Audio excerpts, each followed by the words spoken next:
Welcome to the King's Communion.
I'm just gonna say welcome to the King's Communion. What's going on? So we on. What's good, bro? Man, you already know. You already know. Yeah, man. A lot going on, man. Yeah. Should we talk about the event last night, man? Yeah, I was kind of swiping through Facebook, and I seen some shocking things. Like, like when I came to the door, you asked me what I thought, and really what I thought was this. Like I said, I got a lot of respect for Jake Paul. Like, Well, let the people know what you're speaking of. the Tyson and Jake Paul fight. But my takeaway is that I got a lot of respect for him because of, again, like I said, he paid homage. Like it wasn't it wasn't a thing where he didn't understand the history of who he was dealing with, and I can appreciate that from a young cat. And he bought 20 mics to Mike. Like, what are we talking about? Yeah. You know what I mean? Like, what are we talking about? Mike 58. To me, he looked like he was 58. He didn't have legs. There's no bounce. There's no spark in his legs. But he's a 58-year-old man. So, for me, like I said, the biggest takeaway for me is that I have a lot of respect for Jake Paul at this point, just because of, he showed love. He paid homage. To the things that you do to the legends. Like, Right. you know what I mean? He put Mike in another position. So, like Mike said, I'll do it again. Yeah. Why wouldn't he? Why wouldn't he? Right. It's interesting, man. I know we use that word a lot, but it is interesting when you think about it, man, because on one hand, we have our legend, our hero. Mike is like, for our generation, he was our black superhero, man. So looking at him, you never want to tarnish that legacy by throwing some cement on it. But at the same time, bills are bills. You know what I mean? And it's real. And I hear that, and it's good that you mentioned that point of view, because I know that people have that perspective. But I would say this. I would say, Mike hit the height. The height of his career came pre-Riddick Bowe, right? So everything that made Mike who he is came before Riddick Bowe. And he had some fights after Riddick Bowe, right? And then we can talk about Holyfield, Lennox Lewis. To me, Lennox Lewis, he was too old at that point. Yeah. You know what I mean? So he was a little outmatched, But my thought is this, we've seen Mike not at his best a few times, and it doesn't take away from who he was. So in those fights after Riddick Bowe, after the height, the decline started, and I've seen it, and I'm okay with it, in the sense that I'm okay with this fight, with him taking this fight, like you said, in the sense that it has bills to pay, and it's not, to me, a new precedent. Like, it's not, okay, he came out, we didn't see him, and he came out, and you know what I mean? Like, we've seen that. I guess that for me, that kind of softens the blow. Like, I want to think about him the way I thought about him pre-Riddick Bowe. Right. You know what I mean? And they showed that last night. And it's You funny, mean Buster Douglas? I'm sorry. Buster Douglas. Pre-Buster Douglas. So they showed that Buster Douglas knockout last night, and my heart sank. Like my stomach got tight. Like, it was just like it was, back when the fight happened. And so, that was tough. But like I said, we've seen him at the height. We've seen a decline. And to me, he's a boxer. That's what he do. I don't have an issue with him taking a $20 million, fight. And people can say, if you pay for Netflix, then it was free. Like, I don't really, you know what I mean? Like, Right. so, We already got the subscription, so exactly. yeah. So it's, pulling was it it up worth right it? Yeah, to me it's worth it because that's what he does. And then we talking about it. Not everybody talking about it. Yeah, I mean, I got a couple takeaways from it. One takeaway that I got, and that I haven't heard anybody say this, and it's obvious to me. Jake was fighting Mike like he had a knife in his pocket, man. Mike, that right hook is still deadly, man. And even though your legs are the last thing to go, when you're on balance and when you're in pocket, you know what I mean? It's easy. It's easy to catch somebody like that, So I saw that Jake stayed out of Mike's range, worked his way in the range, and got right back out of range. Never one time did I see Jake Paul in no man's land able to be hit by Mike Tyson. Right, and that part, there's a lot of respect still there. And like you said, it don't have the legs to really chase. And, Right.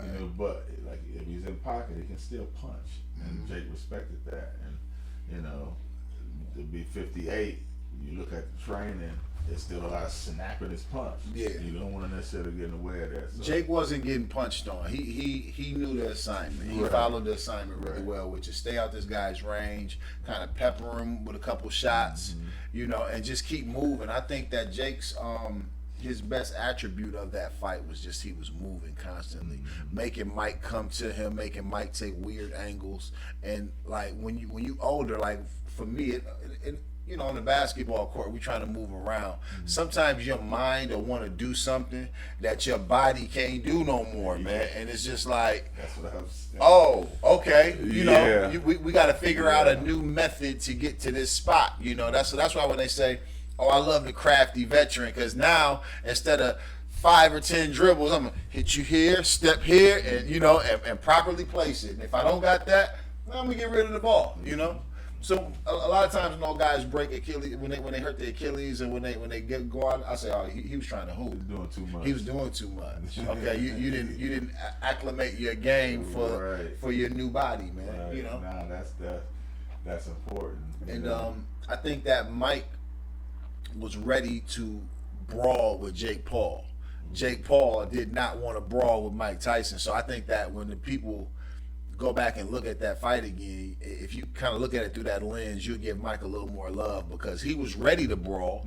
It's just that Jake wasn't going to stand in pocket and brawl with Mike Tyson. I mean, you'd be a fool. He going to knock you on your butt. Right, and that's and that's why I said really like Mike got at this age he should be fighting 6 rounds. And I say 3 rounds. Like I would watch a 3-round Mike Tyson fight. 3 rounds. Because those first 2 rounds, you could see that he was in that mode you're talking about. He was ready to brawl. He was chasing him. He was trying to cut the ring off. He was trying to, create those angles. But like you said, like when you're hooping, you think I can get over there, and you can't. And his boxing is a little different. So he has to come to, because Mike can't cut the ring off and create those angles. Jake Paul has to come to Mike for Mike to be effective.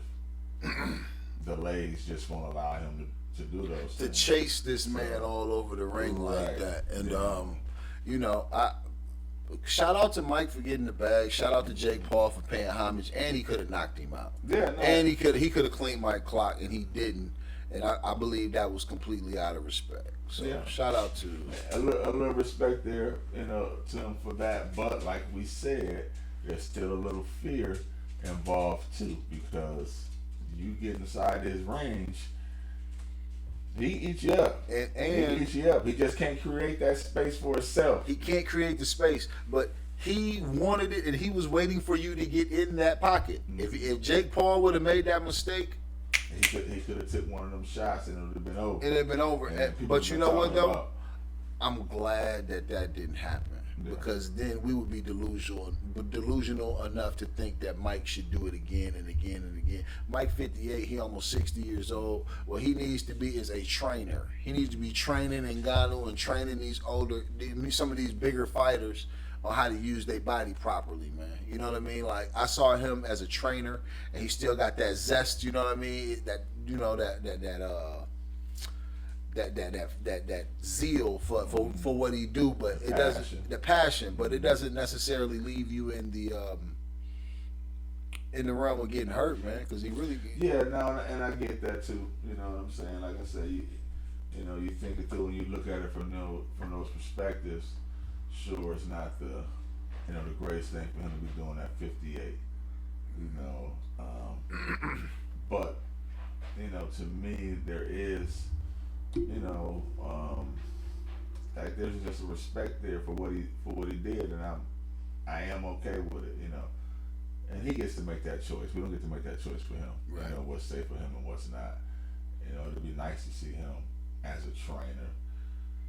But maybe he don't feel like that's his thing. Who knows? Maybe he'll do that. But he gets to make those choices, and we don't. Right. And if he chose to put himself in harm's way again for 20 million, I've seen people do worse for less. I'd watch him fight somebody his age. I'd watch him fight somebody he can get his hands on, for sure. I mean, I'd watch that. I'd watch a 3-rounder against, a good exhibition. But we don't want to see him get hurt. No, we don't. But again, like I said, we can't. We don't make that choice for him. We can have all the emotion about it we want, but if that's the choice he made, outside of his circle, like that ain't really even a discussion for nobody else. You know what I mean? You can say all those things, but again, you've seen people walk through shadier doors for less money. You understand? Like that's not. And it's just what he does. Like to me, like he's a fighter. He's a fighter. He's a fighter. Absolutely. And 50 got this line. He said in one of his raps, he's like, "I ain't supposed to be a boss. I'm supposed to be in the forces. I'm supposed to be in the forces. I'm supposed to be out holding a gun, not stuck in the office, right?" And that just, if that's who 50 is, who he is. Like some cats are just built a certain way, and Mike is a boxer, right? He's not necessarily a trainer or a manager. He's a fighter. He's a fighter. You put him in those other positions, he might have some troubles. But here nor there, like I said, we don't get to make that choice for Mike, and I'm okay with it. Let me tell you something I think is crazy, and this goes off into another topic, but I don't think Mike gets to decide. I think that the student chooses the master. The master doesn't choose the student. When the opportunity is right and you have what you have, just like when Customato found him. Customato was, later in life, but he found this young kid, and it was just like, yo, I have to stop everything that I'm doing and do this now. So when, it's like you finding a quarterback, or me finding, a power forward. I'm gonna look at him and say, yo, like this is like, thank you God, this is for me. You know what I mean? So I think that there will come a time if you have mastered something, and you could be the ultimate student at one point, but if you've mastered it and then you see a student who comes along who has it, and opportunity meets, and that kid has nobody and you have nobody, I think the student chose the master. That's another conversation. No, that's, and that that where are you in your journey? Where are you in your journey? You know what I mean? Right now, he's not there in his journey. That's that's viable. That I think that's that's an insightful way to look at it. Just in terms of where you are in your journey. But at this point in his journey, we don't get to choose. And if you want to keep it in that context, this chose him, right? Mm-hmm. Just based on where he is in his journey. That student hasn't showed up and made him a master yet, right? So. Yeah, no, that's that's another good perspective, and I just refer back to, like I said, we don't get to make those choices, and you can throw him in that bunch too. I respect that perspective, but we definitely don't get to say what. Just like anybody tells, me and you how to raise our families. I provide for our families. You don't get to make that choice. You can have an opinion. I can care more or less about your opinion based on how close you are to me, right? Like anybody can have an opinion about what I'm doing, unless you in that circle. I can care more or less. You know what I mean? Then even if you're in that circle, there's a more or less care. Mm-hmm. You know what I mean? So because I'm gonna do what I think for me is most sustainable and what's best. You know, but yeah, you know, then that was a hell of an opportunity for Mike. You know what I mean? $20 million. Come on, man. One night. Come on, man. What we doing? and you brought the people out. This is we're in Arlington, Texas. Packed in there, all them people. It was. I was like, what is Star-studded happening? event. We wanted to see it. What is happening? The nostalgia of you could bring people out 20 years later, you know, 30 years later, and you could pack out an arena based on who you are. I think that's an accomplishment in itself. Right, and so why don't you give people, right? Because now you're giving back to the people. Yeah. Right? Nobody's twisting anybody's arm, making them buy a Netflix subscription, or making them buy a ticket to the final. It was a win-win. You understand? Right, it's a win-win. I got Netflix anyway. I would have been watching nothing. Oh man, people were actually complaining, and this is like the insanity of humanity now, man. Like, yo, number one, if you already had Netflix, you didn't get robbed. Number two, the fight is tomorrow. The fight is today. John Bones. So you've seen those words posted? Yes. Oh my God, go ahead. Yeah. So if you already had Netflix, you didn't get robbed. If you don't got Netflix and you got it, yo, you still got the rest of the month to watch movies and shit, like, you know what I'm saying? Yeah, all day before, all night after. Yeah. Watch whatever you want to watch. You can watch whatever you want to watch. Did it not? I mean, was that the only thing you cut your Netflix on? Was that the only thing that was on? Because I don't have Netflix. I watch it through other means, right? Yeah. But when you cut it on, is it not an option to watch it or not? Like, tons of content on here. That's what I'm saying. Like, how do you get robbed? But you know, like you said, that's where we at. You know, what all of this? It's no different than watching a fight. Like I on the other end of the spectrum, I remember a time when my father, God rest his soul, used to say, "Man, I ain't buying no more Mike Tyson fights. I get up and get a beer. He done knock somebody out. It's over. I done paid my money for it." And I've heard this from plenty of people, not just me. We've all had these experiences, man. No, that was a real thing. But to me, that's a nice problem to have, right? That the expectation that somebody might get knocked out is that high to where I'm considering like I can't even get up and move. I want to be a part of that fight environment, right? That's what you pay for. And that's what I'm not moving. Let me get my stuff together. Like Pops, no. That's what Mike gave you, and based on what you you thought was going, you thought that could possibly happen. That part. There was a small possibility in the back of my brain that Mike can catch this motherfucker. Like, that's if you catch him. Small, I'm thinking, and then the first couple of rounds, I'm like, ooh. But the third round, he came out, he'll put the. I was like, Every old man saw that and thought the same thing. Like, Mike. And we know you just can't get it. Yeah, you know. The feet got heavy, man. The legs got heavy. And then he was, the thing I love about Mike is he was trying to bounce it out. He was bouncing it out, but that atrophy in them legs, man. Yeah. What they call that? What my wife said? That lactic acid when it build up. Lactic acid build up. Yeah, man. And then let's keep it real. He was burning them trees still, man. Mike? Yeah, he wasn't running. He was burning them trees. Yeah, still. Mike, He was working out. He ain't getting out of his habit. Mike microdose, burn trees. Mike got a lot going on. But you could see it when he was sitting in the corner. And by the fifth round, he was breathing hard. And I'm like, oh, Mike, just get out alive. Just get out alive now. Yeah, Mike. once the bell ended and he didn't get knocked out, I say, yeah. And that's really what my anxiety was, to be honest, after the first couple of rounds, right? I was excited. The possibility was there. Okay, Mike can catch him slipping, But as I start, we talk about his legs and how all that stuff looked, then it switched to, from that, that anxiousness to maybe something can happen to an anxiety that maybe something can happen, right? And I'm like, just get out alive, Mike. Get out alive, bro. And again, I got a lot of respect for Jake Paul. You know, again, he paid homage at the end. He said everything he was supposed to say. Mm-hmm. He said everything he was supposed to say. And so I'm a Jake Paul fan now, and I think kind of like you do, he could have pressed it and put Mike in a position, and he didn't. Mm-hmm.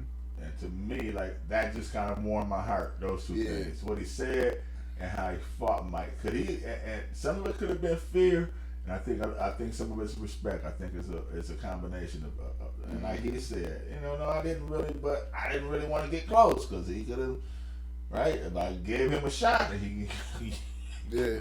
You go, put my lights out. Because there's a very good chance that he could take your punch and give you something on the way out that changed your life. Right. So Right. I mean, Right. it's all respectable.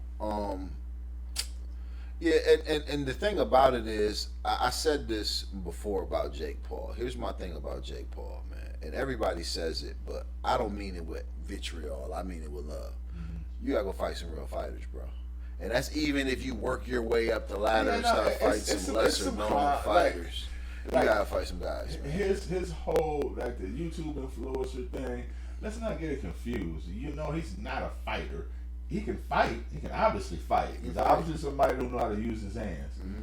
But is he a trained boxer? No. A trained boxer would take him apart, right? He beat Lamar Woodley. He slapped Lamar. That shit hurt my feelings, man. And Lamar is my guy. He's Michigan cat. Yeah, it hurt You my. know He what hit I mean? Lamar like that and the way he What? fell. I was like, Lamar, what is what's happening, man? So, but again, so he can obviously fight, but a seasoned boxer pick him apart and tear him apart. But he can box, and I think a lot of people feel like they feel because that YouTube influencer title, right? Mm-hmm. But that's just the times that we in. He using whatever platform or whatever makes him, whatever attracts people to him, he's using it. You know what I mean? And he's making a living. I can't be mad at that. I can't be mad at that. Yeah. Right? If it's clown shit, whatever, right? Like, and that's not even. So we'll put that over here for a minute. It's clown shit on YouTube when we talking about us. Remind me when we start talking about us. You, Yeah. fucking mind. Yeah. But again, that YouTube influencer title, I think people kind of got a little hate for that. But no, he's not a skilled boxer. He's not a seasoned boxer. Take him apart. Period. So. I think the guys on the first fight on that card, one or two of them, both of them were YouTubers. I'll say this: all fights were good fights, and I checked in on all of them. Even the women's fight at the end was. I thought Amanda Serrano got robbed. I thought she got robbed for the fact that it should have been a DQ or a stop. Thank you. Should have stopped that But the fight. two headbutts, so like you can't. She leaning with her head, like her eye was just. I'm like, oh my god. You gotta understand, like me and Stop my wife. Fight. Me and my wife watch every fight.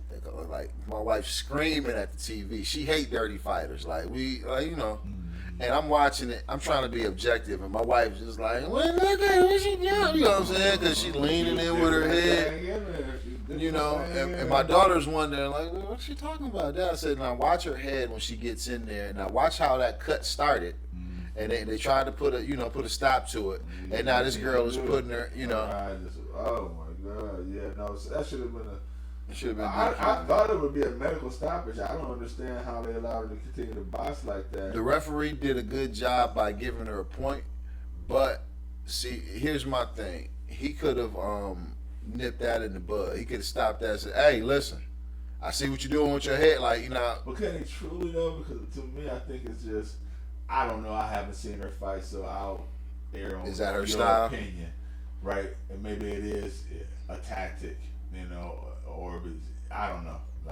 So I'll err on the side. I think it's one and the same, man. I think it's one and the same because even if you look at Tyson getting bit by, Holyfield being bit by Tyson, I saw the headbutting. You know what I'm saying? The leading in with the head, and we call this when we watching fights, man. That's dangerous. You know what I mean? It is dangerous because the likelihood of a cut from a headbutt as opposed from an actual punch is way more. You know what I mean? Can that be a officiated? I mean, can that be something like, so you look at NFL rules and how they've taken different styles of tackling out? Is that something that can be? It's kind of tough because different styles of fighting. Man, that's you my understand what I'm saying? thoughts. So And if that's you my dipping and thoughts. bobbing, especially you want your chin low and you want your head kind of That's down, my so thoughts. so And that's that nothing's. But there's a difference between. Now it can become tactical because there's a difference Right. between that being your fighting There's a style fine and you line there. moving it, and then you using your head There's a as a fine line weapon, there, yeah. and you kind of launching. You know, if you look at I can't remember the Hispanic guy that was fighting Floyd. Oh, but, for sure. he was launching. You know what I'm saying? Oh, girl, last night she was launching. And I think that she was making contact with her hair and with her head, kind of moving it and getting in that cut and opening it up. And that was strategic, if you can see it. There's nothing ignorant about what she was doing. And it's crafty and it's good boxing if they allow it. You know what I mean? But Yeah, no, and I think it's good street fighting, in my opinion, right? And I haven't watched boxing as much as I did growing up. You know, the golden era of boxing, Ray Leonard, Myra Hagler, Tommy Hearns, you know what I mean, Bobo Mancini, just the golden era of boxing. And I just kind of fell off a little bit, watched a lot of Floyd here and there, but whatever. But I'll say this, some things you shouldn't be allowed to do. To me, that feels street fighty. If you're doing those things, like It is. it's super dirty. So you can do it in MMA or something like that. I don't know, but that to me in boxing shouldn't be allowed. But and as I'm saying, can you legislate it out? Can you officiate it out? Is it something that you know what I mean, or is it just somebody's style? Because when I was looking at it, it kind of seemed like she was falling for it. I believe you she's can a fall try. forward, and then she's doing it too. And so it's Well, like it's a fine line. it's always been a part of boxing, though. So, I mean, how? It's like, can you legislate tackling on football? Is it still football at that point? Yeah, no, and I'm starting to question that too. You know, Really, like because there are things that are happening even in that league now, yeah, no, I'm starting to where question. people are Starting to saying, "Yo, this question. ain't football no more." Yeah, You know? yeah. And the thing about it is, when you step into those arenas, if it's boxing or if it's football, again, if we're just talking about general public and how they see it, and you hear these different opinions about it, the violence of it, I go back to that choice. You can't make the choice for people. You can't make those choices for people. CTE is real, man. But you can't make those Brain choices for damage people. is real. I mean, but there's so many combat sports. Give me so the many- information. Give me the information, and allow me to make that choice. Ain't that what America's built on? Right, free enterprise. Right, allow me allow me to market my skills. Allow me to, you know what I mean, to make a living off of my ability. Right, that's what I choose. And we're moving in that information direction of where things are readily available. So we kind of know. So CTE is real. I like the big helmets now. I like the padded helmets these cats is wearing. I be cracking up, but I'm saying to myself, okay.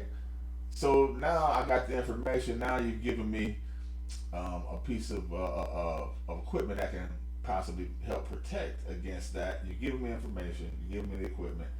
Now it's my choice. Like, okay, I get to make that choice if I want to go out there and risk getting CTE because I'm having these concussions, or So, yeah, But Yeah. just to the basic, back to the basic tackling part. Taking things. Yeah, that too. Like to me, you can't take that choice here from people. You understand the risk when you get in there. You understand the risk, like watching football in the 80s and the 90s, coming across the middle was a no-no. Some people didn't go across the middle. They took it out of the game, right? So the spearing, we used to call it spearing. Right now, if you hit with the crown of your helmet, they eject you. Targeting is what they call it now. And we call it spearing. But that was a real reality in football. If you come across the middle, you get your helmet popped off. Yeah. Right? And so, But how many guys hurt themselves, gave themselves? Oh, man, I mean, countless. It's spinal injuries. It's barbaric. It's It's gladiator. It's gladiator with a ball and team. That's what it is. yeah, The man. speed of the game, the size and the physicality, right? These cats is these defensive players. Like I say this to Bo all the time. Coach's defense, and this defense ain't that simple, but it's line up and run into that wall, and that's basically what they be doing. They line up full speed and run into each other, collisions. You know what I mean? Like, it's a gladiator sport. It is a brutal undertaking, and you can try to take some of that stuff out. But again, like you said, it's a football. I really don't think you can, and it be football or it be boxing or it be Right. what you have. I mean, the game of basketball has changed so much, and we don't respect it no more because of what it has become. So I think that you can improve the competitiveness and improve the even the quality out of the game. You know. Yeah, no, and you know can what I improve say the about quality of the football? The way quarterbacks are protected. That's why Tom Brady was able to play right into his 40s because of the way that quarterbacks are protected now. I say this, I can go stand out there and play because I'm, and can I? No, of course not. But that's my thought.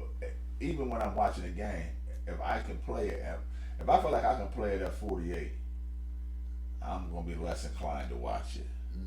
It's not gonna be something that really piques my interest. So if you're making a game to where I look at it and say, well, I can possibly go play, then it's just not gonna pique my interest. And I think that's kind of where I hope we are. It's a slippery slope, right? And we're sliding that way. You can't do this, can't do that, and it's like, okay, I get it. But again, these are people's choices. We know it's a gladiator sport. Give me the information and allow me to make my own decision on it. Don't over legislate the game, right? Don't over. That's what it is. It's not the legislation same. of the game, over legislation. It's not the game anymore. Now it's something that I can play at 48, and I smoke and drink, But let me ask you. I don't want to see. I'm not going to watch you at Garfield play with a bunch of cats. Go hoop at y'all 40 and don't nobody work out. I'm hooping. I'm still hooping at this point. I hear what you're saying, but I'm still hooping at this. Yeah. But even saying that, though, I felt my age then because I still got I went out there for this tournament last year, and I went 1-2 times up and down the court because these young guys play different. They don't set up no plays, they don't run no screens, nothing. They just they just streaking. So if you're not used to running sprints every day, man, you gonna be like, yo, where am I at? Let me get up. This ain't good. Let me play with some niggas my age. Do exactly what I do. And it's hilarious, man, because seeing through the eyes, there's a lot of things that contribute to why, you don't think you're old. So there's a lot of components to it. But I'll say this, and my boy Lakeside put it in context best. Shout out to Lake. He says, I still see it. He says his uncle used to say this to him. And Lake 10 years older than me now. Lake like 58. Okay. But Lake, you just seeing like he still got that energy. Yeah, Lake got that bounce to him. He still got that bounce, and he said his uncle used to say this to him, that I still see through the same eyes I saw through at 28, and I understand that feeling. Like, it makes total sense to me when he put it in that context, and I just like, because I do. But like we said earlier, until I get out there and I try to get over there and I plant and I say, oh, and I don't even have to say it, the knee says, right? The explosion ain't there no more. And I don't know, like the large muscle groups still function well, but I think the smaller quick twitch, this is just my thoughts, I could be wrong. See, let me, I'm about to help. That deteriorates and you never ever get that back. I'm about to help a bunch of old guys out. Let me, here we You go. can still run and shoot the J, but you ain't dunking no more. Listen to you ain't got no explosion. I can dunk. But you can't dunk. On the intro. If you watch the intro, when I we do the seen show, that was probably about 5 years ago. That was 3 years ago. Exactly. Yeah, So that was we 3 keep years real. ago. I'm 42. I was 39, but I can still Yeah, dunk. keep it fucking. But I ain't dunking nothing. I ain't done since I was 18. So here go the thing. If you old man and you trying to get up in anything, you just have to go twice. So you have to get there 30 minutes before everybody else get there, and you doing your warm ups and your stretches. Now, do you look old while you warming up and stretching? Yeah. Yeah, you do.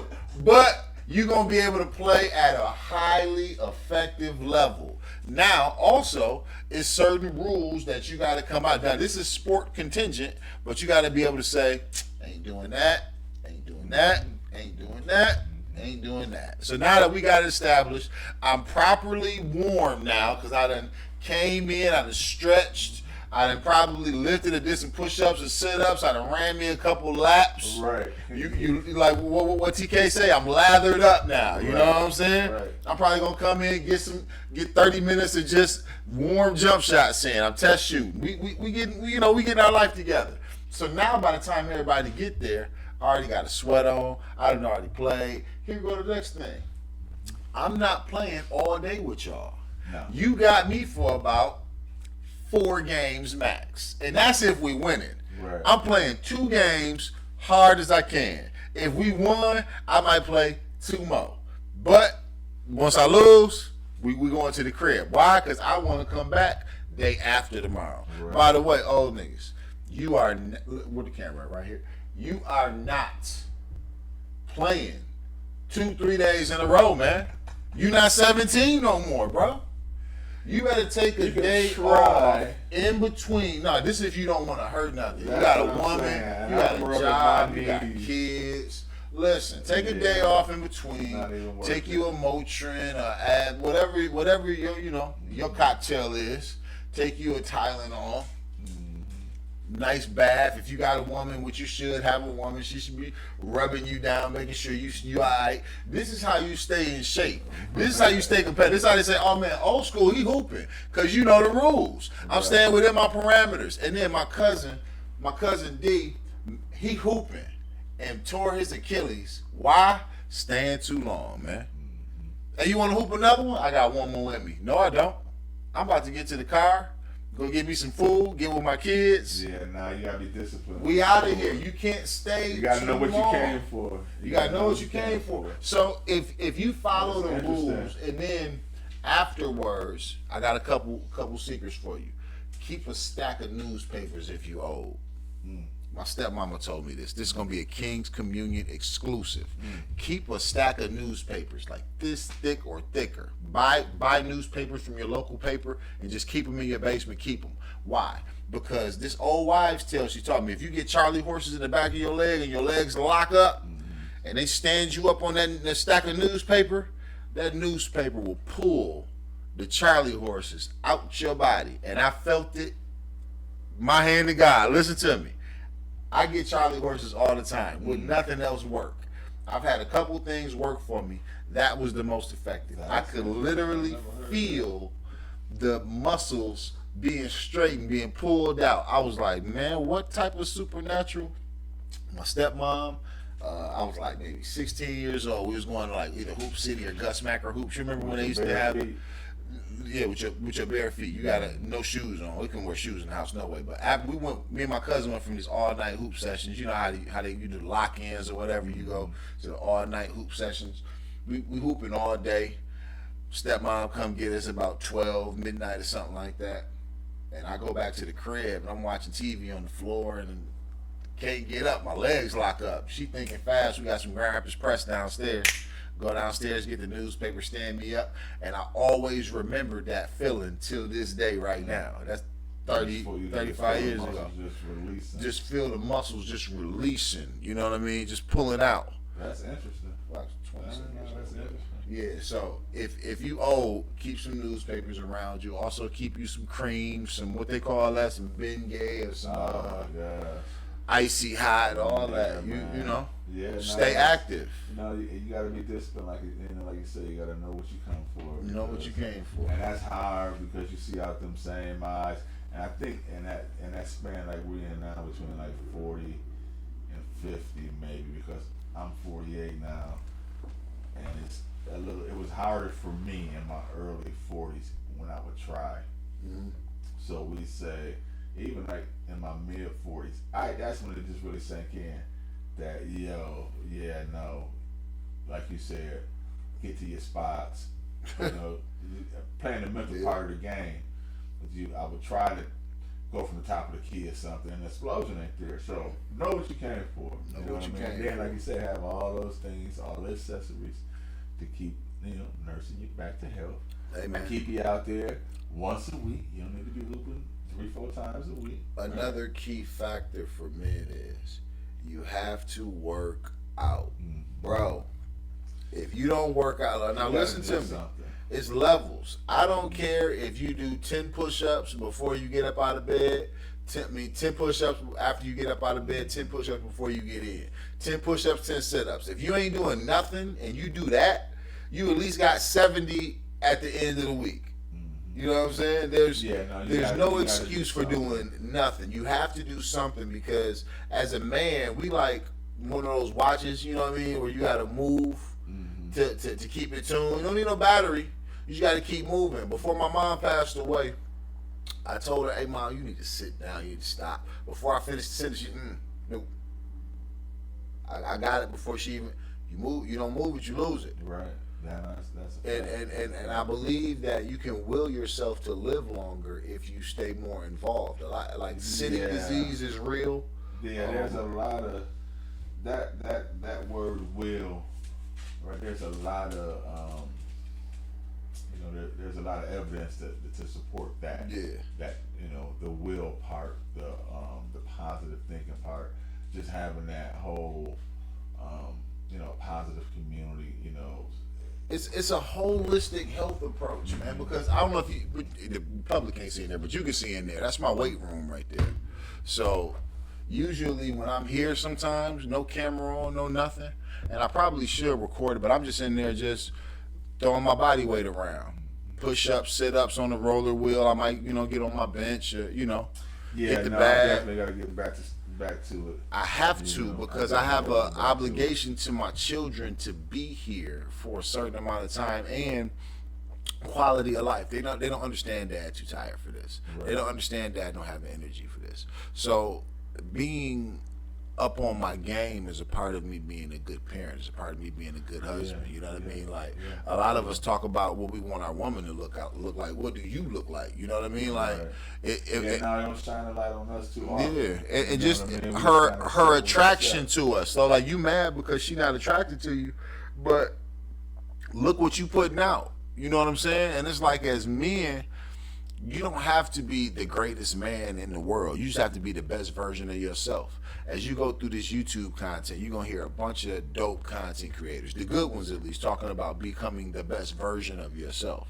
Yeah, and I think that's key, because you'll never be the best man in the world, because I don't believe that exists, but you can be the best version of yourself. Yeah, no, and that's the goal. Mm-hmm. You know what I mean? That's the goal, and those are intrinsic, or internal, motivations, to be the best.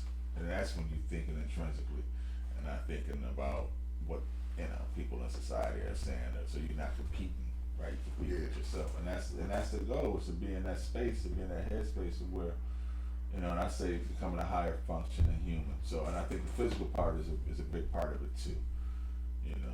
And again, like, all of our journeys are different. We are all in different places on our journeys, but for me personally, I definitely got to get back to being a little bit more active. I haven't walked really in the last few years, and I walked a lot. Yeah. And, me and Pac was out there. And since I lost him, that just kind of fell off. Yeah, man. But just that little activity and not doing it, I can feel the difference, right? I gotta drop another jewel, because you just reminded me something. This I didn't even plan. I gotta drop another jewel in this podcast episode. Hey, yo, man. You gotta get you another dog, man.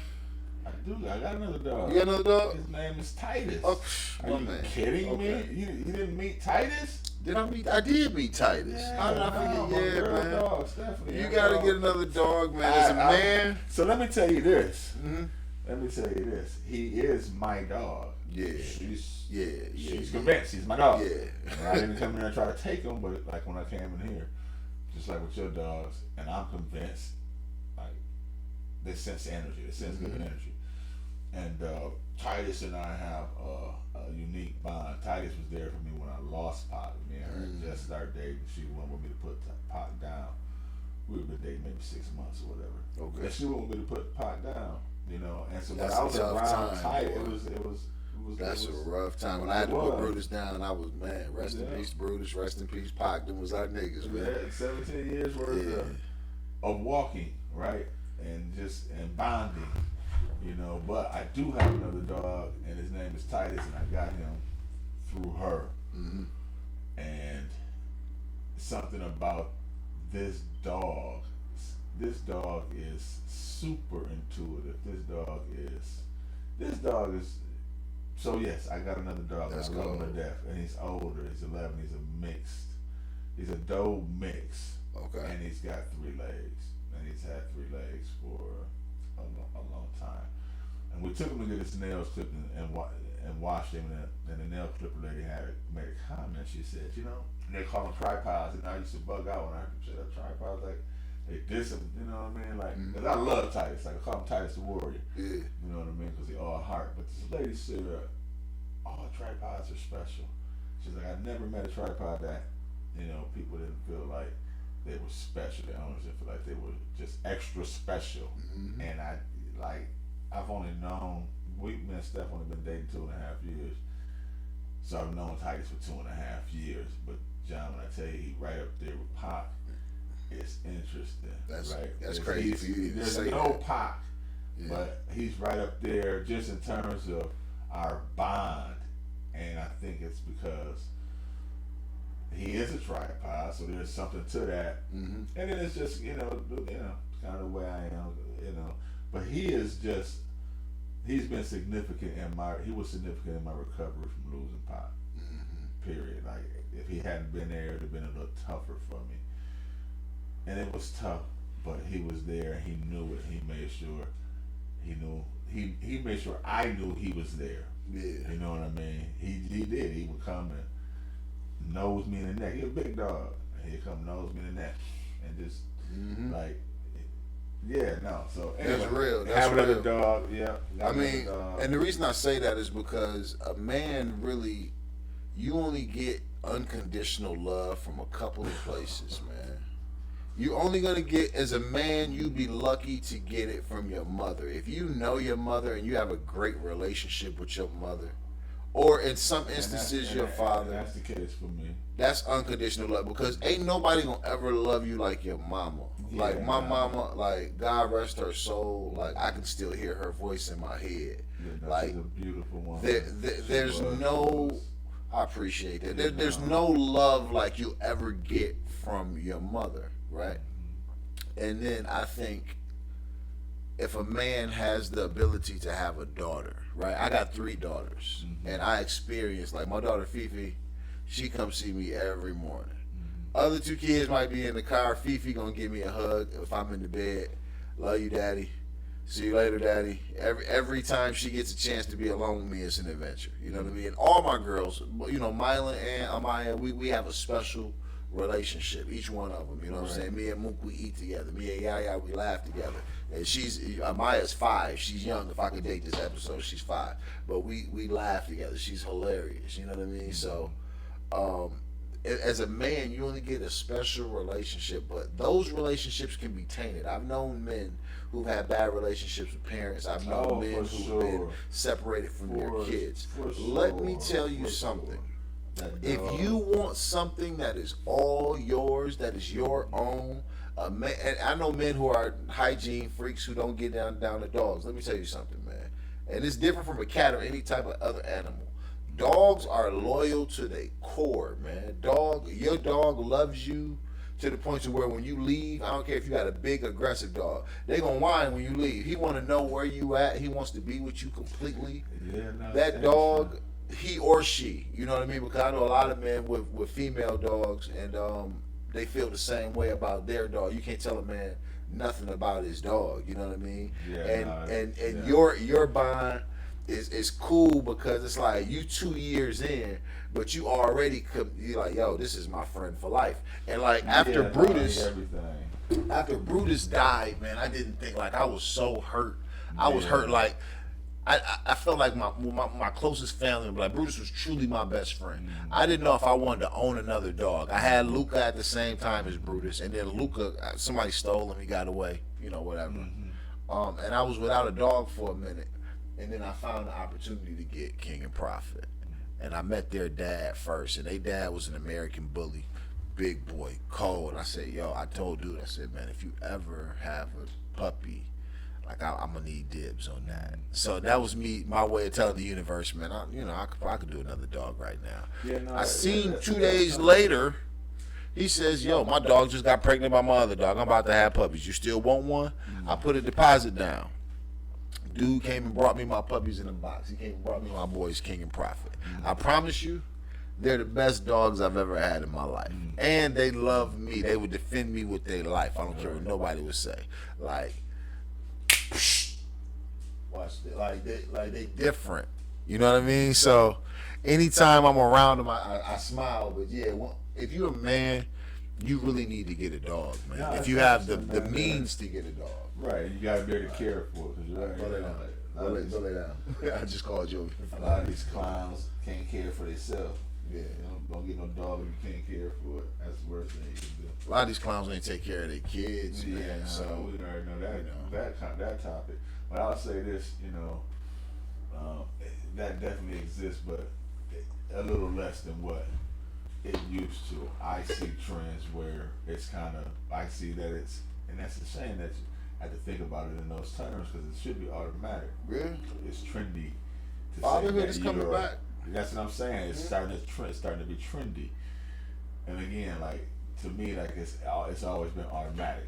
You know what I mean? Like I've always, but again, like we, function on different frequencies than a lot of different people. So, like I scratch my head all the time. I see cats have all these kids and not even have it don't bother you not to have a connection with them. It don't bother you that their stomachs is empty. It don't bother you that their lives are stressful. That don't bother you. That's You know crazy, what I mean? but Like, society really cares less, man. yeah, no, I'm just And that's, saying, from father to child, those things don't affect you. Those things don't change your behavior, right?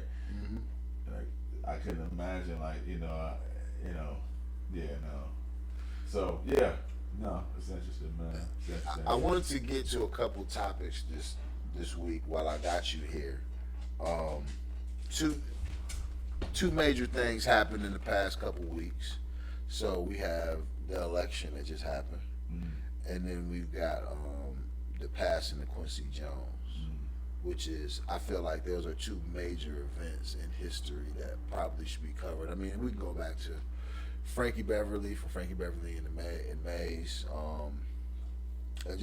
We've lost a lot of people. Society is changing in front of our very eyes, man. Yeah. Well, Junior, the thing about that is, it's and that's it. It's our time to experience change, to experience people aging, to experience losing our heroes, to experience, for me, like I put it in context, like we didn't watch LeBron James' entire career. When I started watching basketball, I was young, and I can remember when Dr. J retired, and my dad experienced watching his entire career, right? And he experienced Michael Jordan. He died in '91 when Mike was just getting to the height of his career. Rest in peace. But that circle, that circle of life, and I think we hitting that age, right? We've had enough time to where we can see again those things starting to occur. The Michael Jacksons, the Quincy's, the Princes, there's a lot of names I could throw out there, but we're seeing it, right? We're seeing that circle of life, and we're getting closer to that point to where our time, our card to be called, our time will be up. And I think for me that's just more, to me that's just more salient now, and they call it mortality salience, Mm-hmm. right? It's when you know, right? Like for a long time as a kid, teenager, teenager, young man, this invincibility thing, right? Yeah. We all have that. Yeah, you We do. think anything bad can happen to us, take us off track, take us from here. But when you, as you get older, because you see all these events, then mortality becomes more salient. And I think we're experiencing that because of the age we're at. Yeah. And I think, and I think we're pretty insightful as well, right? And so people who are insightful, and in that age bracket, some have, got beyond that. I think for me, it's just starting to become more salient. Mm-hmm. My mortality is starting to become more salient now. I mean, let me tell you. And it's changing me. Not to cut you off. Yeah, go ahead. And it's changing me. It's changing me emotionally. You know what I mean? Because time is of the essence, and so. Yeah. But not to cut your wisdom, but I just wanted to say that changes you. No, you going right in the same direction I was going in. Actually, you said, like, it's funny when you cut me off. You said the same thing I was gonna say. When my father died, it changed me. Oh. Like when I experienced that, and you're never ready for it. So I lost my dad. Let me tell you. Yeah. Yeah, no, and again, not to cut your wisdom, but so again, when I look at things in like a broad spectrum, and I look at groups of people, Mm-hmm. So the forest, if you will, for the trees. But that is one of the most, and again, that's a part of that circle of life. We understand that, but that's one of the most impactful things that can happen. Losing a parent, or losing a child, losing a sibling, like those things, you're not the same. You're never the same. You're No. not. You're just, life isn't the same. I lost my dad in '91. That's what. Because I couldn't understand or even fathom a world without you here. Like, my bad. You know what I mean? So I'm like, when it happened, I'm like, what? Wait, what's going on? Like, this is the strongest person I know. And, to have ever known, like, I thought my dad was, like, most people's heroes are some made up fictional characters. My hero was my dad because I saw him do anything he wanted to do. He was cold, he could dance, he could cook, you know what I'm saying? Like, the ladies loved him, he could talk that talk. He was an athlete, you know what I mean? Like, he's the only police officer I've ever seen get full respect from everybody, including the criminals. Like, did nobody say nothing out the way to that? He was a man's man. So me watching him go like that, it cooked my emotions, man. It killed me. And that's interesting. And then my mother passed away 6 months later, and her and I had a bond that I can't even explain. She was like my best friend. She was I could I could literally talk to her about anything. I could pull her in the room and tell her anything, and we could zone about it. We could kick it about it. And I never thought about her not being here. So driving past her every day, because I live around the corner from where she's buried, so I'd have to drive past our old, my daily routine is going past her body. You know what I'm saying? My daily routine is going past some of our old houses sometimes. So I think about it and I reminisce, and I'm just like, damn, like, how did we get here? You know what I mean? My brother's here with me, but my sisters are in other states, and it just kind of make you think, like, damn, like, where did the 80s go? Where did the 90s go? Like, the things that I was so used to, and that feeling of mourning and loss when you don't have your people, you know what I mean? Because my parents were very active and present in my life, you know what I mean? So it wasn't like I didn't know them. Right. That pain of losing a parent, it changes your mind. It almost, my mom and dad used to tell me, like, we ain't gonna be here forever. I mean, they weren't together, you know what I'm saying? But separately, they're always the conversation was for my pops, preparing me for, this is what you're gonna do. He didn't tell me, this is what you're gonna do when I'm gone. This is how you gonna do it. So he was always walking me through it, and my mother the same way. Yeah, I think we both blessed in a sense to have, like, my dad was on here, for 14 years for me, right? He died right before my 15th birthday. Obviously my mom is still here, but I think we both blessed in the sense to have those significant relationship with parents, and you're right, it doesn't exist for everyone. It doesn't. So a lot of times when I'm talking, I try to be careful because I love my mom, like just like you love your mom. I love your mom, bro. Like, yeah, and she loves you. She everything right? to me. And, Yeah. and you know, and I experienced the love you and your mom had. And I loved your mom. Your mom was, you know, your mom's energy was just, it was infectious. Yeah.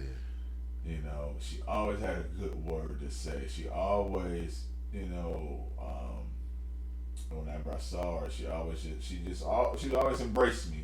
Right? So, like, and it was just infectious. And I know how much you love your mom. And I think we both have that significant thing, and a lot of people don't. Mm-hmm. You know, and like you said, your dad prepared you. He would say, "I'm not gonna be here." My mom's have said that a lot, and I asked him one time, I was like, "You know, what am I?" I was like, "You know, Mom, I don't know what I'm gonna do. I lose you." And this is kind of when you lost your mom. And, you know, my heart still goes out to you, and it just kind of put me in that mind state. And I had that conversation with her. She said, "You gonna do what I prepared you to do. You gonna be okay. You gonna." And I'm 48. You know, your mom died a couple years ago. 4 years ago, man. 4 years ago. 4 years ago in May. Wow. And she had this conversation with me. It was so cold because I remember we were here, and it was right after my pops passed, and I said, "Mom, I don't know what I'll do if you pass." And she said, "Yeah, you do. This is what you're gonna do." And like as she was walking me outside this building right here, we were going out to her car. I don't know if she knew. She probably did. I don't know what she knew, but she said, I don't like." So she walked me through her funeral. She said, "The same thing you just did for your father, you're going to do that for me." I did my father's eulogy. You know, I prepared a video for him. My sister did a video for my mom. She said, "What you did for him, you're going to do that for me. You're going to do my eulogy too." I said, "How am I going to speak in a room with you in there and you not here?" "Yeah, you are." And then I said, "What song we going to sing?" She said, let me think about it." And then she thought, "You going to do Sadie. You going to do Sadie." And as she was passing away, one of the last encounters I ever had with my mom, I just started singing songs with her. And one of the songs was "As" by Stevie Wonder. Another one, Sadie. And it touched me. Forgive me, but she prepared me for her not being here no more.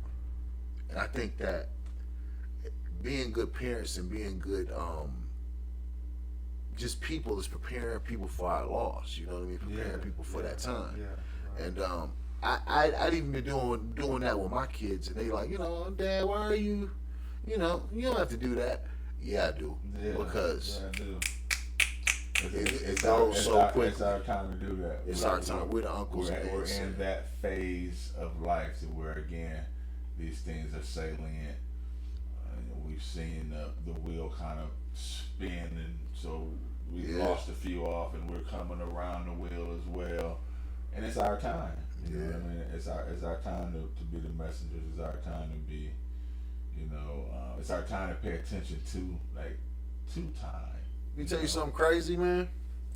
And I don't know who's gonna hear this episode, but it's a lot that take this. Hey, yo, if you the new aunt and uncle or the new person in charge, man, start you a family reunion, man. Get you a family reunion, go out to where the family gets together. That responsibility has to be delegated to the most responsible person in the family, because a lot of us don't and can't pull off those types of events. But we not doing that no more, person. man. We not doing that. And I mean, it might have to be by committee, but my thing is this. All of that. Committee, the unique people, right? We should stop. The only time you see family now is during the repast. Yeah, well, you know, I'll say this: my family reunions happen every year. Y'all different though. Y'all from down south. Like I see that. I'm like, you know, they happen every year. So my mom has a siblings reunion, and this is amazing because she had 13 brothers and sisters. 13 of them, nice. 12 of them are still here. You know, my mom's 71, and so 12 of them are still here. You know, I got 41 first cousins. Wow. Down the line. So there's a siblings reunion with the 12, you know, children of Joseph and Eunice. Then my granddad was married before he was married to my mom's mom. Long story short, the siblings reunion is 1 year, and then there's the family reunion. Now my granddad comes from a tribe of 12 or 13. Okay. Moses and Violet were his parents, so my great grandparents, Moses and Violet Moore. My granddad, they had 13 all across the South and the Southeast. So then my granddad had 13. Okay. So you can just kind of see how the tree is. Yeah. Each of his brothers and sisters had 3, 4, 5, 6 kids, whatever. I don't know. I can't even keep count. So that family reunion is on the opposite year of the siblings reunion. So we do a family reunion every year, and I haven't been able to make it in the last few years for whatever reason. But it's there, and the people that got delegated to do it are the responsible parties, and we're supposed to do one here in Grand Rapids, me and my sister. But you got to find a responsible party to do it. Pull that blind. Yeah. What do you think about this election, man? About Trump winning and Kamala, and what they had for us, what they gave us, and the bigger picture. Because I mean, I think that our takeaway, like, you know, there's always the surface level stuff, and we're gonna let the surface level people handle the surface level stuff, man. But as far as the bigger picture, to take away what we had, what we have now, where we're going, what do you think about this, man? I don't. So here's my thought, and I have to deal with it on a surface level because there's reasons that you have to deal with it on a surface level. And I won't get into those reasons, but there are reasons, right? And so some of us are more in tune with some of the policy things. Most of us are less in tune with those things, and so to have those conversations, so that would be that's a different context. So I'll talk about it on the surface level. Mm-hmm. So on the surface level, we know this. This country did not elect, and we could talk about, let's see, and again, like, separate the issues, and that's kind of what we like to do, right? And this is just one of those separate the issue things. So what are you talking about when you talk about the election? What are you actually talking about? What do you want me to? Well, What do you want to talk about? Because there's layers to it. well, let me right? give you just my brief overview. Mm-hmm. My opinion was that no matter who won, the next day there was going to be mass hysteria. Okay. Oh my God. Okay. You know, And that existed. what's going to happen? And so let me talk about that Mhm. real quick. And so that exists, and we know that exists, and that's because of the emotional appeals that are used to mobilize your constituents, right? Mhm. And so on both sides, there are emotional appeals tied to these campaigns, and that's what mobilizes the masses. A large percentage of people are the emotional things that are put into the media, into the atmosphere, right? And that's to mobilize your constituents, to get them out to the polls, right? And so that was going to happen regardless. So that's a surface issue, and we did say surface issues. And so another surface thing is this. So for me, I understand that this country is not ready to elect, and that's what I was going to get into, a woman for president. Mm-hmm. They didn't elect Hillary. Then I knew that it was a stretch to think that this country would elect a woman of color, and they didn't elect Hillary. And that's just where we are, regardless of however you think. Again, that's a surface thing. So I knew we wasn't ready. As far as Trump goes, I'll say this. Again, this is surface. For me, on the surface, he creates this divisiveness. On the surface, he emboldens and he energizes his followers. He gives, again, like I was just out in Sparta. I'm all over the county with the job that I do. Mm-hmm. So I'm in the rural areas a lot. And you can see it already. You can see the division starting to happen again. and you can see people being emboldened again to, to express these patriotic feelings, like, right? So there's a division. Somehow, so there's a lot of things happening, and that's a surface thing. That division is what I don't like about Trump. The way that people respond to, and they say dog whistles and those type of things, and he does. He speaks to a certain group of people. He mobilizes a certain, he uses certain emotional appeals to mobilize certain people. I'm gonna push back on the argument, but I'm gonna let you. But no, and so again, that's a surface thing. And what's happened is this, and I laugh because this is going to extend this whole conversation.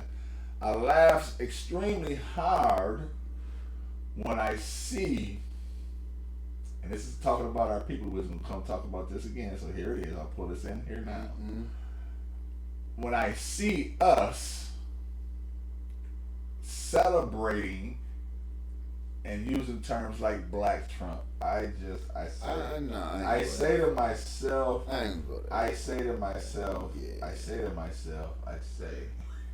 yeah, they wild. I say, what? They got these rap songs.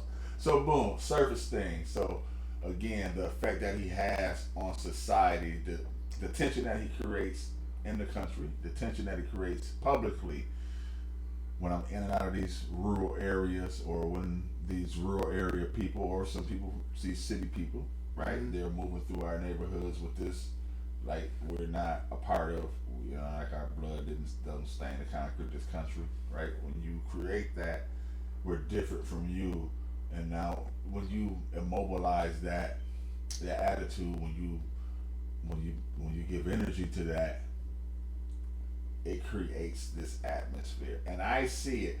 And I had a conversation with a client of mine who drives trucks, and this was 2 days ago, and he jumped in and he chimed in on it as well. And so that part of it, so policy aside, PPP money aside, because that's what people talking about, PPP, personal protection, whatever. Did we not learn? That causes inflation, but can I go in for a minute? you can. But let me finish this. I'll finish it by saying this. So again, service things was not ready for a woman president, especially a woman president of color. There was definitely going to be some emotion on both sides, win or loss, because of the way that campaigns mobilize their constituents with emotional appeal. So there's always going to be emotion on both sides.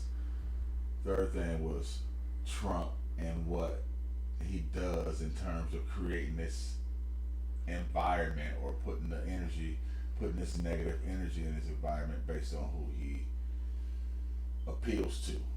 So again, that part of it, just, if you say, do you like Trump or not, I don't like that about Trump. Policy stuff and all that other stuff in there, Democrats do the same shit that the Republicans do. Right? Mm-hmm. So I don't even, we can get in there, there's only been 2 presidents in my lifetime that I can look and they were tangible things for people in my community. 2. Bill Clinton, and on the flip end of that, Bill Clinton, we could talk about Bill Clinton and all the drug laws, right? But for people who were upstanding citizens, working at Steelcase, working at Rapistan, working at, right, those opportunities were there. On the other side, he created opportunities for the prison industrial system. So tangible things that we could touch with jobs from Clinton. We could talk about the backside if we want to, but there were jobs available.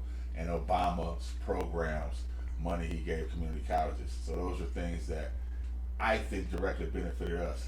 Policy things. The rest of that shit they do it. We got in where we fit in. I'm not gonna say it directly benefited us, but if I'm gonna give them that credit, then I gotta give Trump the same credit when black folks say, and me being one of them, oh man, I benefited with him being in office. Well, if I think that policy is policy.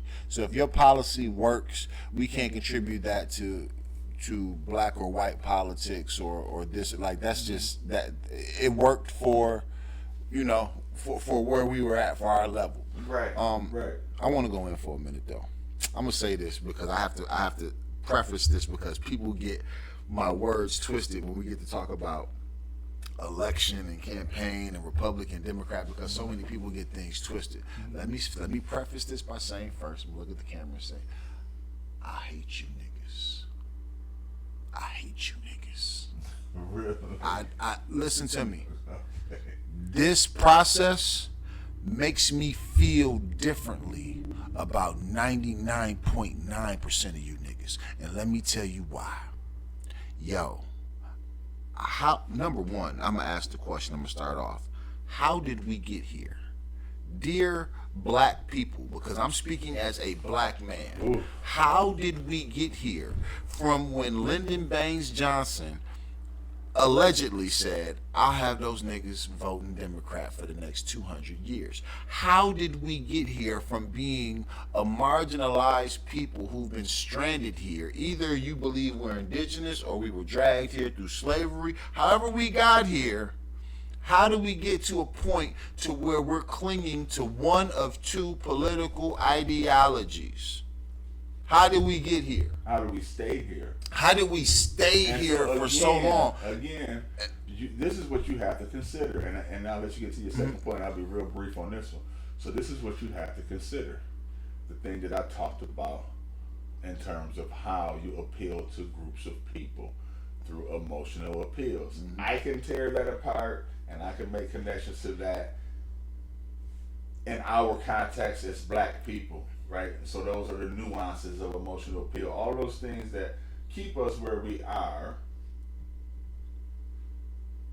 right? Those things they're orchestrated, they're thought out, these effects exist in the people, you can say powers that be, you can say understand that these effects exist. And so it's easy to keep the masses, like this conversation will circulate amongst a small percentage of people because the context for them is not going to appeal to that emotion, right? So it's going to only circulate among a small percentage of people. If I know how to appeal to that larger percentage of people, I can keep people thinking and behaving in a specific way. And that's the big picture. The smaller picture is what you're saying, right? Yeah. But the big picture is that there's a formula for it. But the foul in the formula is if that don't apply to your everyday life, if what they're telling you on the ads, on the news, if what they're campaigning for you doesn't equate to your everyday life, and then once that cycle ends, your cycle begins and it continues until they come back around campaigning, after a while, after 70, 80, 90 years of this, you would have think that somebody would have picked up on the process and said, hey, yo, this is a game. This is a thing that they do. And we have, and that's why you're having the conversation that you're having. And you're not alone in that conversation. You're just a very small percentage of people who are able to digest what you're suggesting, that this pattern exists. The rest are moved by the emotional appeal. And here are the visuals. And here's what I like. And here's a surface thing. And here's something that I think Barack Obama provided us. In terms of black people, it's a surface appeal. The ability to see somebody that looks like you in control, young person or person that is not necessarily that in depth or in tune with what's happening, which is a large percentage of people. I agree with you, and understand? he was very effective at that. But let's keep it real. Would they have given you a real brother in office? Would they have given you a real sister in office? Now you're gonna. I'm about to listen to me. I'm about to go directly there. No, because there isn't a realer brother. Now we can, again, on the surface, we can talk about this man. You can talk about all of the controls that were in play that guides how he functioned in the box. We have to talk about those things if you want to talk about his performance. We have to talk about this is the third point I have, but I'm gonna bring it to the second point since we're talking about this. Okay, listen to me, dear Democratic Party. Stop giving me black people who aren't actually black. I'm offended by it. So listen, wait, let me go in. Actually black. I'm telling you, Barry Soetoro Look his name up. I'm telling you, without a shadow of a doubt, I've done the knowledge on this man. All you gotta do is watch an episode or two of Candace Owens, and she'll tell you. She went in on Barack, on Barry, and she went in on Kamala Harris. Kamala. Them are not black people. And when I say black people, I'm talking about like you and me. I'm talking about indigenous Aboriginal Negro, American Negro, coming from our tribe. Okay. What doesn't allow him to be an American Negro All in your opinion? because his father was Kenyan and his mother was a European. Let me go here. Let me finish. Let me land this plane. Go ahead. If some Kenyans move in on the end of the block and we go to their store, you know what we gonna say? We're going to the African store. Right. Do you know how many Africans moved in the hood when we was there? Like, come on, bro. We know different type of Africans, and they know what type of tribe they from, and they know they not like us. We allowed other people to include every brown race in the American Negro. When I'm speaking of black people, I am speaking of only the American Aboriginal Negro. I'm speaking of us. I'm talking about if you consider the transatlantic slave trade, I'm talking about where them boats was dropped off. So you can consider a Caribbean nigga, you can consider a South American, you consider I'll include all of that. But what you not gonna do is manufacture me an African, and I'm not Pan-African. So I don't believe in all that. I believe I'm a Hebrew. I'm an Israelite. You can see from my teaching. So I believe we come from tribes and nationalities. I'm saying if Barack is, even if he was a foreigner, but he was in our tribe, I'd have to claim him.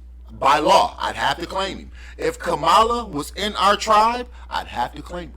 What I'm telling you is, black folks, wake up. Them people ain't in our tribe, and there are qualified black people among their party who are in our tribe who they won't nominate. Absolutely. And so I have to stop you there so I can address what you're saying.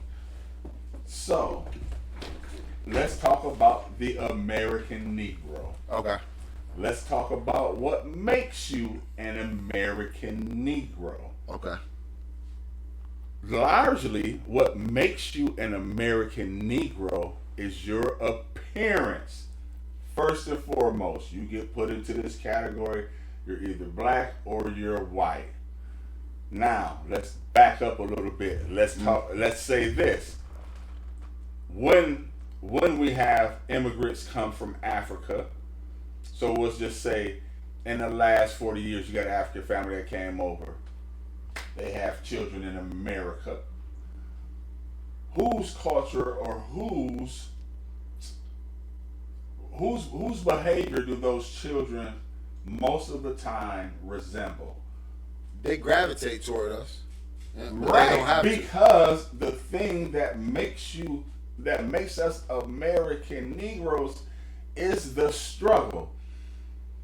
The thing that makes us is the environmental inputs, all the things that we have to balance, all the things that we have to manage, all the things that we have to manipulate because of the color of our skin.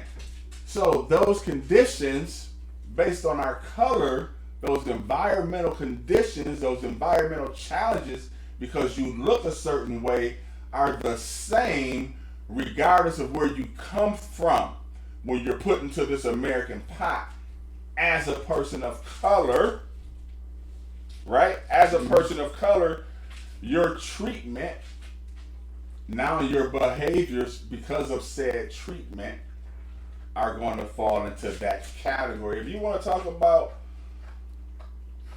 so again, I have to separate the issues when we have these conversations because we are different in America because of the struggle, because of the conditions, because of all we've overcome, all we've been through. Black people in Northern America experience, if you lived on this continent, is the same regardless of the inputs. So regardless of your lineage, regardless of where you come from, when you got dropped on this continent, and your skin resembles ours, there's treatments that were, there's things you had to go through that created you, and so that's, and I always have to put it in that context because And again, we'll back up again and we'll talk about. So there's a kid that I'm working with. His dad's from Eritrea, Okay. Yeah. right?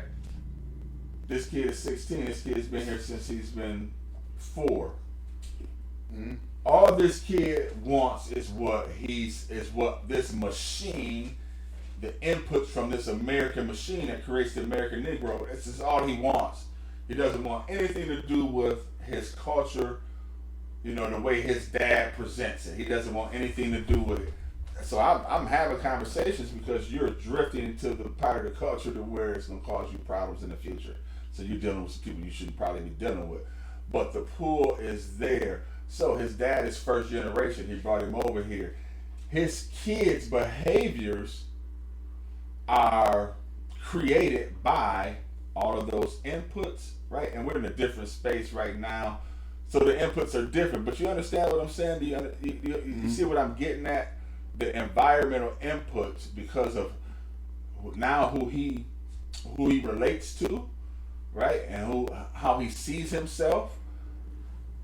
All those things are controlled by the environmental inputs, and that's what makes us, and it's what makes us different. And again, and I'm getting longer, and I'll try to be short as I can. Mm-hmm. So when I see people from here, I see people from Grand Rapids, and you can look across the board, like we're cold peace, because of the way that our city is constructed, because of the small percentage of blacks, and because of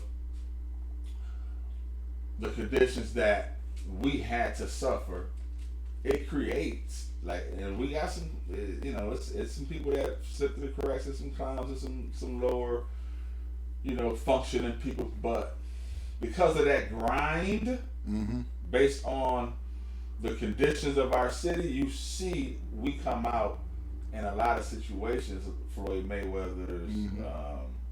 Al Green's, yeah. And there's a lot of people in between who do humble jobs that you don't know. They're doing well in other places, but they've cut their teeth, so to speak, in Grand Rapids because of those conditions. And when I talk about America in general, so the bigger picture is the conditions, because of what you look like on the surface, create your identity and create how you have to behave and how you have to adapt and who you are. And so the tribal piece, I get it, but I have to separate it because nobody's looking at that. And that's what I say when I talk about mixed kids, in which I have one. Mm-hmm.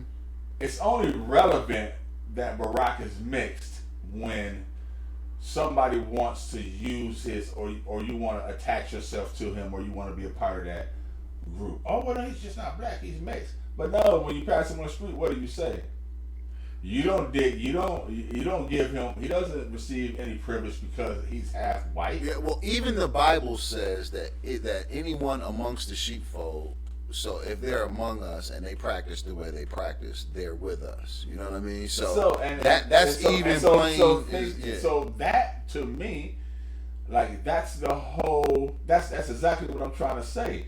Because he's amongst us, because he had to deal. Nobody stopped him and said, "Or your mom's from here, or your dad's from here, so your treatment's going to be different."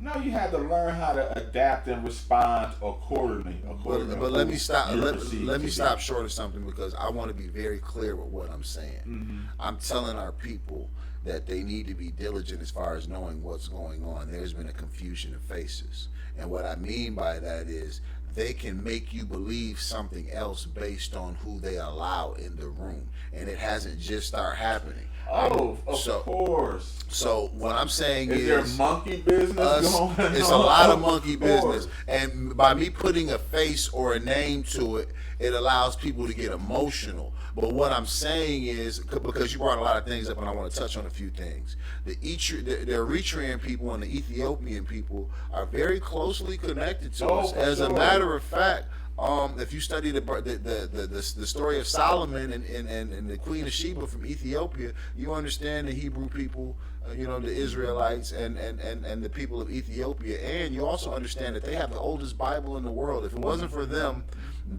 they're the key to people knowing that the Israelites were black. So they said that they have the original the real Ark of the Covenant. They said that they have all of these actual biblical artifacts. So shout out to Ethiopia and Eritrea for even being who they are. And I'm not, listen to me, man. I got some great friends, some brothers. My brother Arthur is African. He comes from Cote d'Ivoire. He's good through Liberia. Good brother, like my brother. You know what I'm saying? So I'm not casting shade. What I'm saying is, too many times black people include other groups we include other people as black, but they not really black. Like you referred to them calling Trump Black Trump.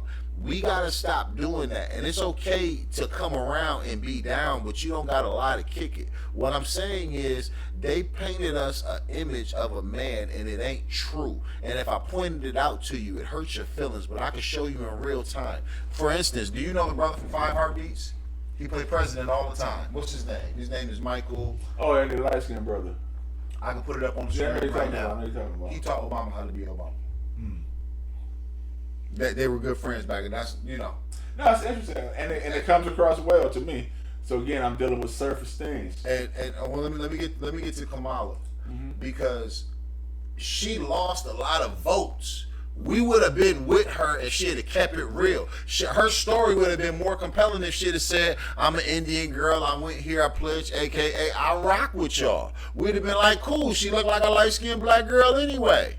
Sign her up. But the moment she came in with the, y'all better, and I felt it just felt weird to me, like inauthentic. Like what is this? No, that's interesting. Like I couldn't feel so. And maybe she doesn't connect well. She didn't connect well to me. The collard green thing, like I put him in the tub. Black folks got offended because we wouldn't do that. That's not how we move. And it could have been a faux pas error. I missed all of that. But that doesn't change. But listen, Hillary in the hot sauce cooked me. Trump with the shoes cooked me. I'm looking at it on both sides. You gonna play with me? And because these are not even our grandparents' politics. Yeah, you're not gonna hit us with the issues. You gonna bring us the shoes or he shooting left hand jump shots. Emotional appeals, right? Things that, by and large, outside of this conversation, again, this large group outside of that bubble, there's a small percentage of people who are having these conversations. There's a larger group who don't necessarily have the capacity and or care to have a conversation, and that's what keeps things the way that they are for us. And and those are the people that I think you are upset with. But we can't. And it's interesting because how do you move those people the way that the powers that be here's my solution, and this is the whole thing. This is the reason I brought it up. This is what I wanted to say. As a people, we have to understand that politics is about representation, right? So, and it starts on a local level. It starts on a local level. So, and let me be open about this. When I say when I voted for, when I went to cast my ballot. And if you're wondering who I voted for, I didn't vote Republican or Democrat. The last two elections, I voted for John Lamar. That's me. I voted for myself. Just to tell my kids I ran for president. I probably got 3 votes. Me, my wife, and maybe, I don't know if my brother, shout out to him, I don't know if he voted for me, but I got 3 votes for president. That's good enough for me. So this time, I put Yahshua HaMashiach. I put Jesus the Christ is what y'all call him, but that's who I want. You know what I'm saying? Like, I'm being funny at this point because no way you can get me to vote for either of these two characters. Now I kind of dug Trump a little bit more than I dug Harris, but my thing was, when I wake up the next morning, what's the plan of action as a businessman, as a father, as a husband, as a community figure, community leader? I got a nonprofit. What is our plan of action if Kamala gets in? Excuse me. What is our plan of action if Trump gets in? How can we best serve our people and our local level, our local community? So me coming out and voting for, the local people of our community, it meant a lot, you know what I'm saying? Like, I voted for Sunita Lanier, you know what I'm saying? I'm not a Democrat, but as far as, like, I've seen her in the churches, I've seen her husband, like, the last thing I was at, like, they were present, you know what I mean? So when people come out and they do good things for their community, you know what I'm saying? Like, That's where it people matters, talk man. crazy about Robert S., but he's out here, you know what I'm saying? And the other community, like, so I'm in the thick of things, and if you matter to the community, you matter to me. I'm gonna put my vote in for you. And if I feel that way about a congressman or a senator, you know what I mean? Like some of these people I've actually met. They were cool people, Republican or Democrat. My thing is representation. Are you going to go to that office or that field and represent And then- our And that's interests? where that's where the disconnect happens, because once you get into the state legislature and you know, or you get into the on the national side of things, Congress, there's different rules, right? And those rules have been in place for a long time. That's why your votes on the local level matter most. City, county, commissioners, those type of things. That's where you have most control at, because that's where you have people who are less controlled by the norms that control those on the state level and those on the national level. There's different ways of functioning, right? And once you get in those spaces, the laws that you create, the things that you have to pay attention to, we'll just say that, kind of get pulled away from. So I work for the Department of Health and Human Services. It gets pulled away from, and so that's ground level. What I do is ground level. What I do is ground zero. So the efforts get pulled away the higher up you go from those who are needing the most at the ground level. The local candidates, city and county, when you put people in those places, they can have effects on people on the ground level, people who need the most help. But once you get to the state, now your attention it turns to corporate, right? In a large sense, Democrat or Republican, it's just the groups that you represent, right? It ain't necessarily. It's. I'm gonna tell you this: when you get to that level, the money that goes into helping people in the community, it comes from the Department of Health and Human Services. So those cuts are always made on a state level and a national level on human services and education, and that's the things that help our communities the most. Is having resources in place for people who have significant needs, right?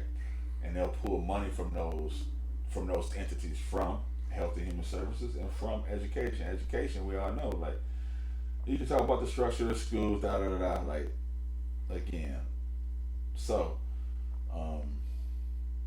that's why it's important that the local vote, to me, it starts there. And we can just conceptualize about it at the top. And I know a lot of people benefited from Trump.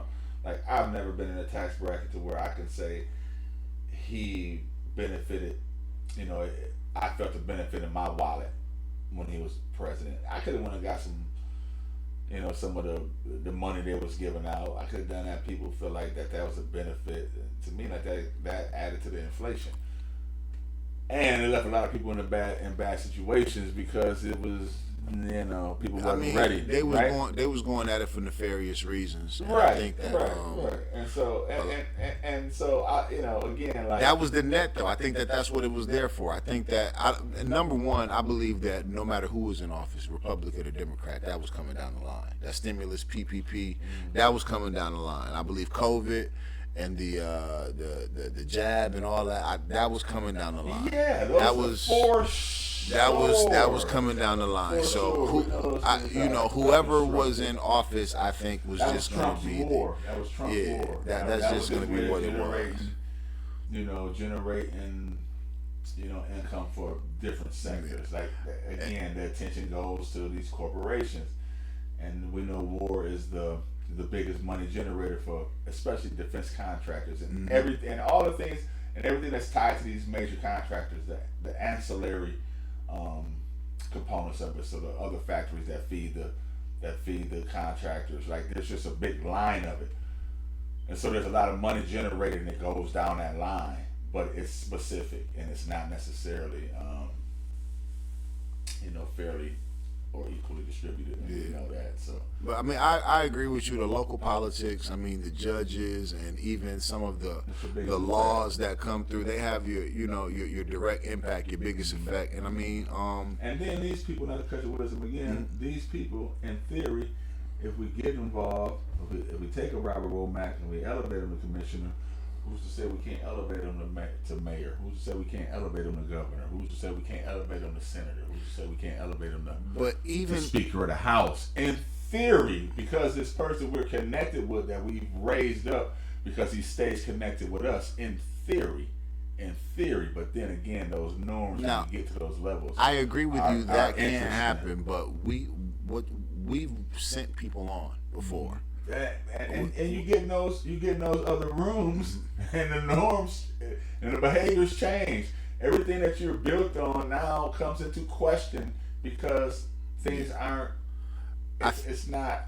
Again, it's monkey business. Yeah, going on, I think right? along with that comes an accountability, and what that accountability is I can't go back here and say that to these people or misrepresent myself because there will be consequences for that. I think that if black people, and this might be just the idealistic version of myself, but let me be idealistic for And a that's minute. what I'm doing too. I feel like if we had some form of solidarity or code and we voted in a block, I mean, across the country, you know what I'm saying? Atlanta, Detroit, New York, Chicago, Philadelphia, Los Angeles, and everywhere in between. I feel like if we voted in a block and said, yo, we want this, you'll do this, or they will get our vote, or we'll sit on our hands. And in a perfect world, we should be able to operate like that largely, right? And that is idealistic, and I think that, and that's exactly what I'm saying. Is when you take somebody that's connected to that block that you're talking about, and then you elevate that person. Yeah. In theory, you can push them all the way to the top. But what happens is, as those rooms change, the demands of the rooms change, right? And so the way the rooms operate change. Your responsibilities or the expectations you have when you're in those rooms change. And it starts to move away from the people at the bottom. Again, I will say health and human services, because you deal with people. And so you're not allocating money to nonprofits like you have. You're allocating money to different corporate entities because that's the normal behavior. And that's how this country works. So it's hard to, right? So we should be able to hold people accountable. And once we put you in this third space and you ain't functioning, then we need to, our vote should be strong enough to where you don't get elevated to the next space, right? You get moved on, and now somebody else comes up. And that, to me, I think that's idealistic, and that's how we could function. There's a lot of barriers to us functioning like that. So, But that to me is how we get things changed, right? That's now once you put those type of people in place, now you have a real control at the top of things. But until well, let's add another component before we check out. I just want to say this: you can't have group politics without group economics. I don't think it makes sense, sure. Because if our interests are the same and our money is the same, and just like voting in a block is effective, but ultimately, if we own and operate and create our own resources, that creates the opportunity for us to be more powerful when we're stepping up with our vote, or when we're stepping up and backing candidates. I think that money talks, and the rest of the saying. For sure. So it's like, and that's it. As a people, we have to be we have to trust each other enough financially and politically to make a change, because I think that we can all agree, or most of us can, that it's going to be a collective front. I don't think anything happens with just one person, because one person can be stopped, defeated, he can be, for sure. he can be bribed, he can be hurt. For sure. Anything can happen to one person or a small group of people. But as we saw with some of these radical right-wing groups like the Tea Party, and we saw somebody there was power in some of these nuts getting together and putting their money together. And I mean, even our complaints of Trump is that these people are so solid. Yeah, but why haven't we done it? There's a lot of components to it, and we've addressed those things over the years as to why. And So, at the surface, it's divide and conquer. So the bigger, what's happening is we can't elevate past that division and there's always something, there's always a pebble dropped in the pond to create a ripple of division. Always, always, always. And we don't recognize that that's happening. Yeah. And so we attend to these little elements that don't matter, so we can never create that block. So we attend to our indigenous, Pan-Africanism, whatever ideology, right? But those are divided. Those are separators, right? Because now I'm not going to work with him because he thinks I'm not working with him. And we're fighting about which one of those ideologies are right. Meanwhile, We're not winning. the ball is still turning. Again, it's just a pebble, right? So let me introduce this to him, and then I'll watch him. I'll watch him fight about this, and never attend to right the thing that we need to get to creating that block, putting people in place so the big picture changes. And we're just here. We'll stay over here. I want to end with something positive, though. I do want to say something positive about Kamala Harris and Trump. I do think Kamala Harris allowed a lot of women of color, allowed a lot of young women, allowed a lot of people to believe that their words, their voices matter. They can do something. So face value. my kids can look at the TV screen and see that. That is you can't put a price on that because they're not having these. They may have these nuanced conversations with you as time goes on, but the surface level and the face value of having her or having Barack Obama, understand. Like I said, we could talk about what the controls and but what you just said to me, because that affects that large group of people I keep talking about. That smaller percentage of us are going to have these conversations that we're having, but the larger group, your girls included, at their age, they fall in that larger group, and it's invaluable. You can't measure how much value that has on empowering them to be whoever and whatever they want to be, and as they grow, obviously you can keep on pouring into them, so they'll be able to. Yeah, and I've heard a lot of people shade her origins, but I want to say she made it.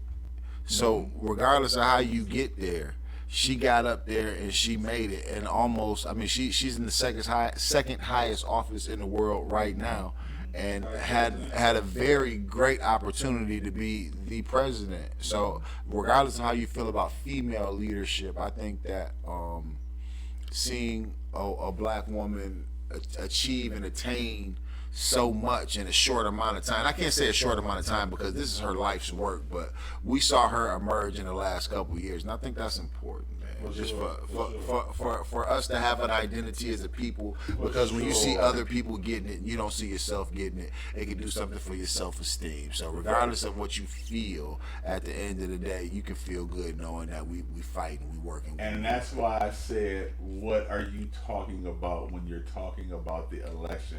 Because it's layer, and that's a good way to go out, because that's the layer that's the layer that most people attend to, is exactly what you're saying. Those other things, a very small percentage of us can get in there and really talk about that stuff. So, and a positive thing I want to say about Trump, man, is I believe he's genuine. What, you like them shoes?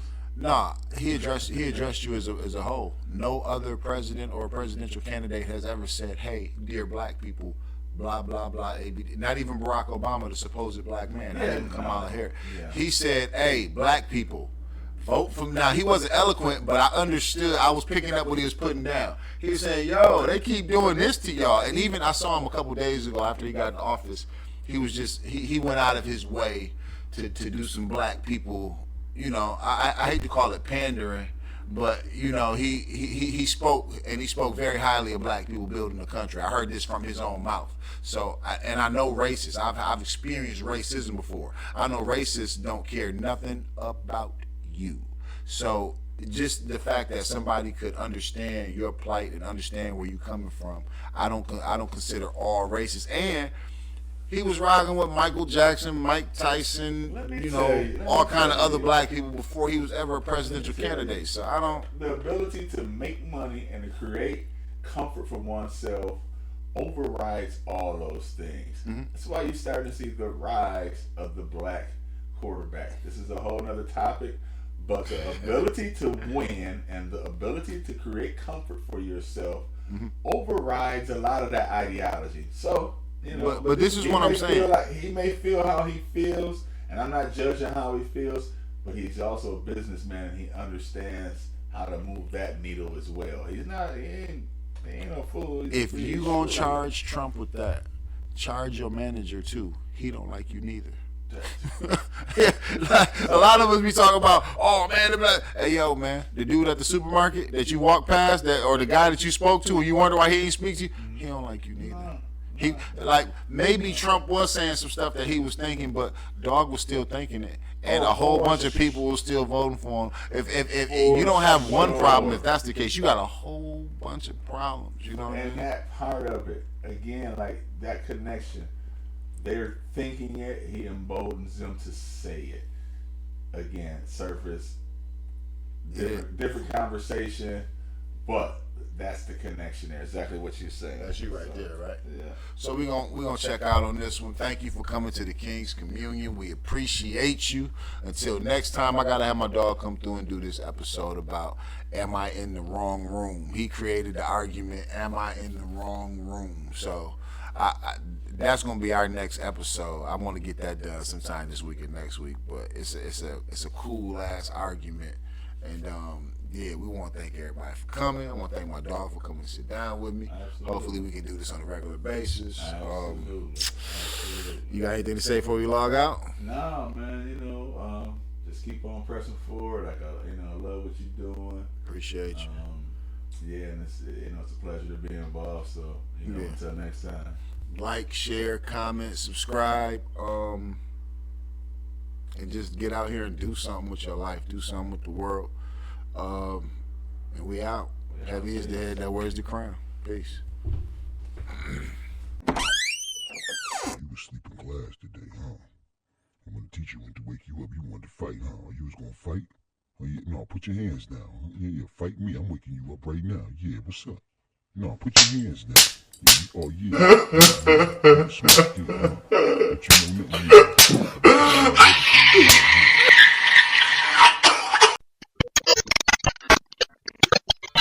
yet.